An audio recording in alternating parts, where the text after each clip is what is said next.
Hey, what's up, team? Eddie Gray here with Streamworks Audio. We're going to be talking about Oxford EQ. This is another one of those plugins that I just feel is fundamental. Like every producer should have it.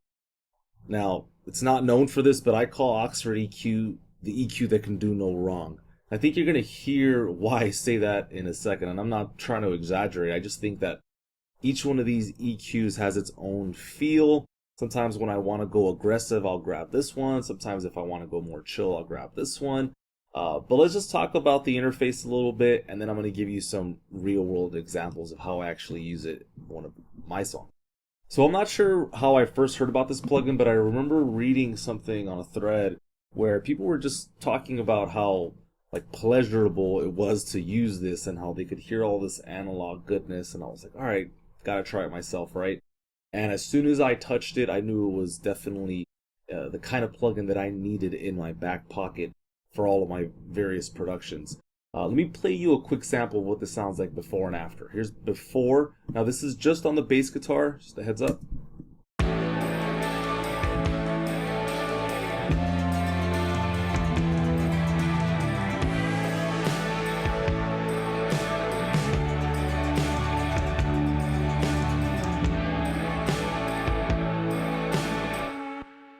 So I hope you're listening with good headphones or good speakers.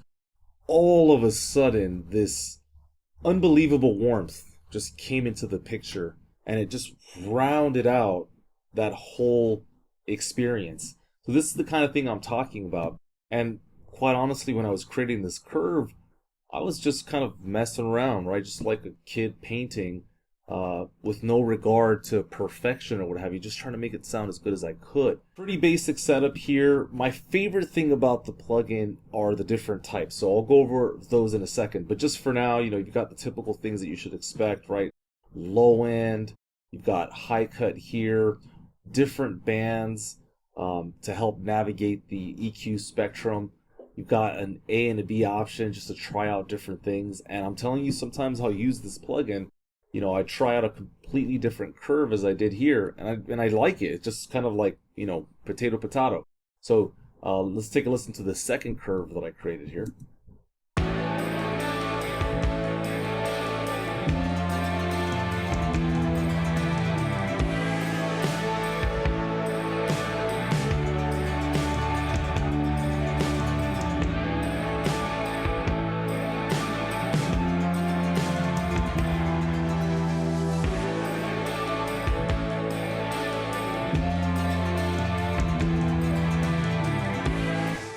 Yeah, quite seriously, I like both of those a lot. Something that I also like is the trim knob. I think this is imperative when using an EQ. Obviously, if I'm boosting, I'm adding volume to the signal, and so you're going to need a way to backtrack that sometimes. As promised, my favorite feature, the different types. This right here is just a great way to just experiment. So I'm trying out this curve, and we got 4 different types, okay? And I basically jotted down what they all do and how they work. So the first is classic hard, second is resonance control, third, which is my go-to for bass, is classic soft. And then when I'm making mastering decisions and I'm really trying to reference another track and I'm really trying to get them to, to sound the same, comparing apples to apples, then I want to use type 4. But for now, type 3, that's what I'm looking for. That's going to give me that warmth. Check it out.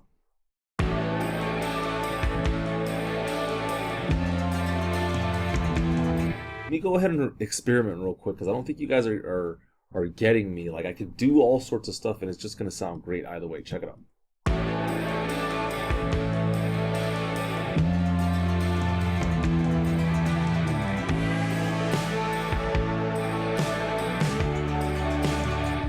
See, that's another bass sound right there. That's like another bass world right there.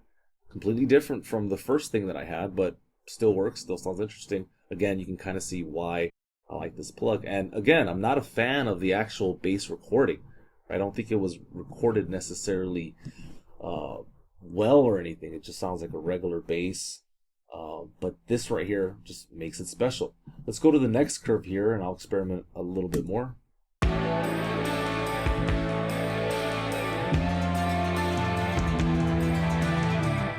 All right, so we'll take off some of the top end here. Let's go up to, I don't know, 10K. We'll make this like a really warm, round analog sound. All right, so this band is off, and if you have drag handles enabled, you can just basically grab the EQ node, and this is just going to start working. So let me cut off just the stuff that will sit kind of in the mid range where like the vocals live. Here we go.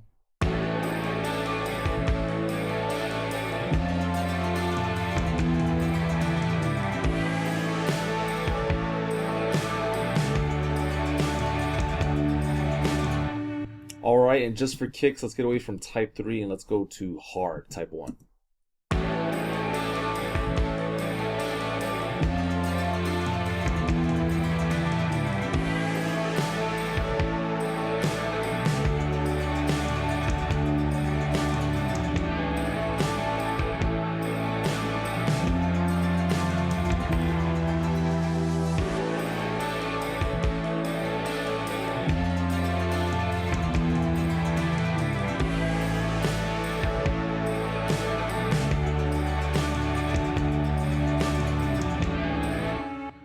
All right, let's play this without Oxford EQ. It's on the bass. Here we go.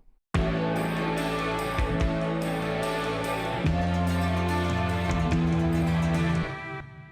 telling you, man, this really is Oxford EQ magic.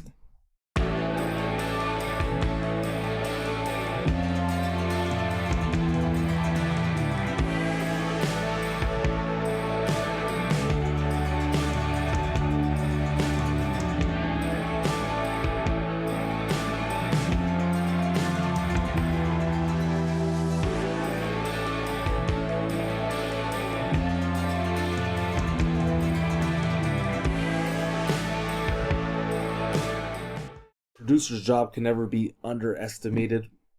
I know a lot of us produce nowadays, and that's great, right? We all have different styles, we all have different tendencies, but when you need an EQ to do something in a subtle fashion, I think this is the one that I'm going to go to. I love it. I've been using it a lot, and I plan on using it quite a bit. So anyhow, I hope you liked the video. Oxford EQ, definitely a savage EQ. Let me know what you think about it, and we're going to keep talking about Sonnox plugins here, so let's keep this trend going. Thank you so much for watching. We'll see you later.